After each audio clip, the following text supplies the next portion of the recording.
Битие 26. И настана глад по земята, освен първия глад, който беше в Аврамовите дни. И Исак отида в Герар при филистимския цар Авимелех, защото Господ беше му се явил и каза: не слизай в Египет, живей в земята, за която ще ти кажа.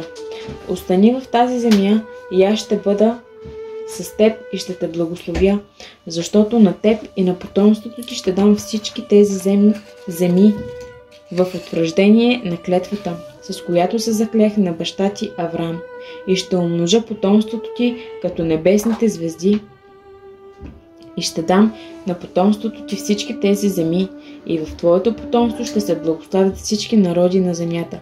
Понеже Аврам послуша гласа ми и опази заръчването ми, заповедите ми, наредбите ми и законите ми, затова Исак се настани в Герар, и местните жители го запитаха за жена му, а той каза: сестра ми е. Защото се боеше да каже жена ми е, като си казваше да не би местните жители да ме убият заради Ревека, понеже тя беше красива на вид. След като беше преседял там дълго време, филистимският цар Авимелех, като погледна от прозореца, видя, че Исак играеше с жена си Ревека.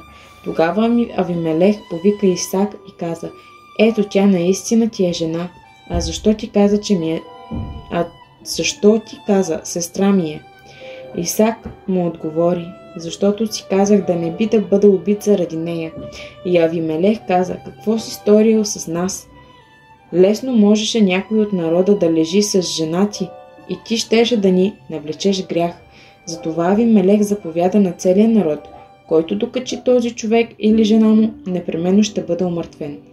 И Исак пося в онази земя и събра през същото лято стократно, и Господ го благослови.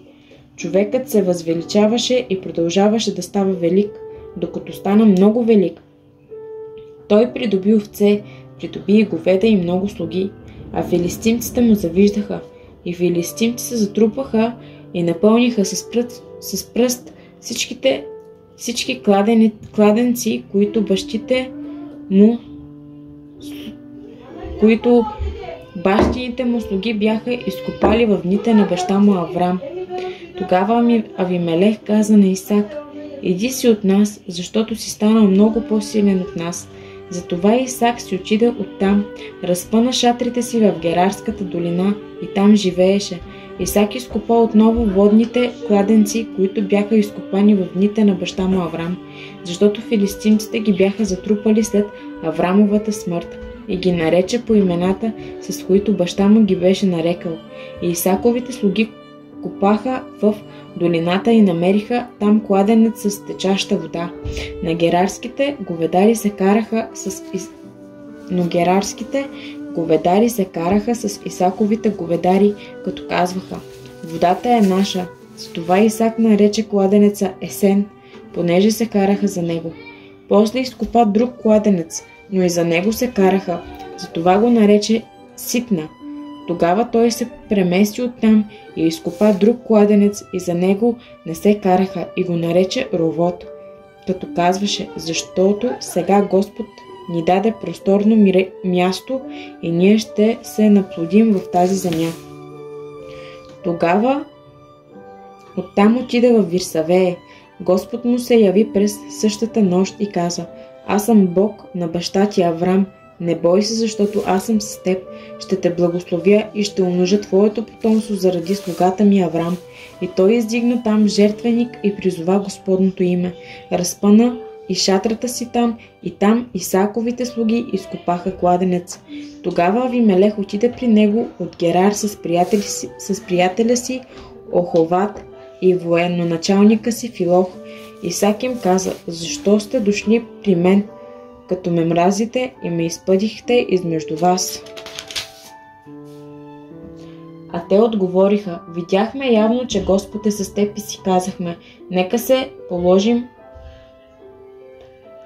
положи клетва между нас и теб, и нека сключим договор с теб, че няма да ни сториш зло, както и ние не те докачихме, и като само доброто ти направихме и те изпратихме с мир.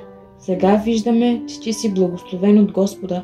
Тогава Исак им даде угощение и те ядоха и пиха. На сутринта станаха рано и се заклеха един за друг. После Исак ги изпрати и те си отидаха от него с мир. И в същия ден Исаковите слуги дойдоха и му известиха за кладенеца, които бяха изкопали и му казаха: намерихме вода. Той го нарече Савее. От това името на града ви Савее до днес. Бъдете благословени.